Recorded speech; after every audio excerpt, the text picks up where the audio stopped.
Mia, anong grupo ba ang nakatakdang bigyan ng ayuda ngayong araw dyan sa sinasagawang Expanded Uplift Assistance ng DSWD?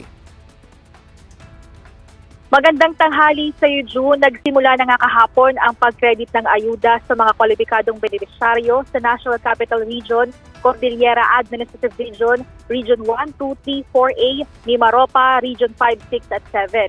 Ang 2,000 pisong cash assistance ay natanggap nila sa pamamagitan ng kanilang Land Bank Cash Card.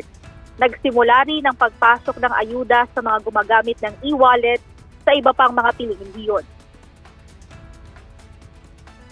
Kahapon ang unang araw ng pamamahagi natin ng assistance, naging maayos at organisado naman po ang unang araw. At ito ay ginawa natin simultaneous nationwide, no, yung naging payout. Partikular na doon sa Groups 1 and 2 ng Uplift program, since ito ay nahati sa 3 grupo. No? Ngayong araw naman, nagpapatuloy ang distribution para sa mga kwalipikadong benepisyaryo sa Region 8, 9, 10, 11, 12, Caraga, Barm at Negros Island Region. Habang patuloy ang rollout ng Expanded Uplift Assistance at pagpasok ng ayuda para sa mga kwalipikadong beneficiaries, pinaghahanda na rin ng Department of Social Welfare and Development ang 2.5 milyong poor at near poor households na natukoy sa 2024 Community-Based Monitoring System o CBMS para sa digital payout simula sa Agosto. Layo ng Uplift o Unified Package for Livelihood Industry, Food and Transport Assistance na magbigay ng tulong pinansyal sa mga mahihirap, near poor at low-income households na maaaring maapektuhan ng pagtaas ng gastusin dahil sa energy crisis at mga pandaigdigang tensyon kabilang ang sigalot sa gitnang silangan. Sa ilalim nito, makatatanggap ang mga kwalipikadong benepisyaryo ng tig 2,000 piso bawat buwan mula Hulyo hanggang December 2026.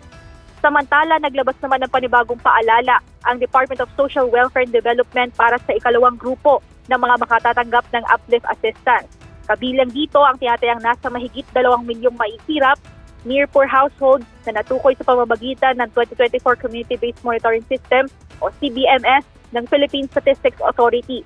Ayon sa DSWD, manual munang ipamamahagi ang unang tig 2,000 pisong ayuda para sa bawat benepisyaryo ngayong Hulyo sa mga itatalagang payout site. Pero simula sa Agosto hanggang December, dire-diretso nang inideposito ang ayuda sa kanilang napiling Land Bank account o GCash account. Dahil dito, hinihikayat ng DSWD ang mga benepisyaryo na mag-download at mag-register sa eGov app at ihanda ang kanilang mga detalye sa Land Bank o GCash upang mapabilis ang enrollment at pagtanggap ng mga susunod na ayuda.